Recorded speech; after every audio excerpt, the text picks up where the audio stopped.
এই মুহূর্তে প্রাথমিক শিক্ষক নিয়োগে 2308টি নতুন ভ্যাকান্সির আপডেট উঠে এসেছে।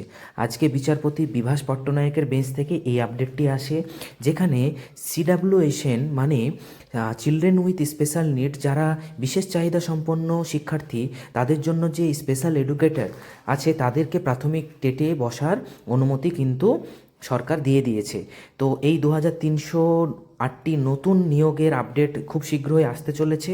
যারা ডিএডে স্পেশাল এডুকেশন করা ছিল, হ্যাঁ, তারা কিন্তু এই পরীক্ষায় এখন বসতে পারবে এবং যারা অলরেডি যারা স্পেশাল এডুকেটরে অ্যাপিয়ারিং আছো, ডিএলএড এর স্পেশাল এডুকেশন অ্যাপিয়ারিং আছো, তাদের ডিগ্রি এখনও কমপ্লিট হয়নি, তারাও কিন্তু এই পরীক্ষায় বসতে পারবে।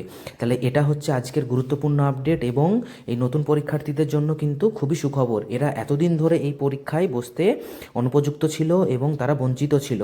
তো এই রকম গুরুত্বপূর্ণ আপডেট পেতে আমার চ্যানেলটিকে অবশ্যই সাবস্ক্রাইব করো এবং পাশে থেকো। Thank you.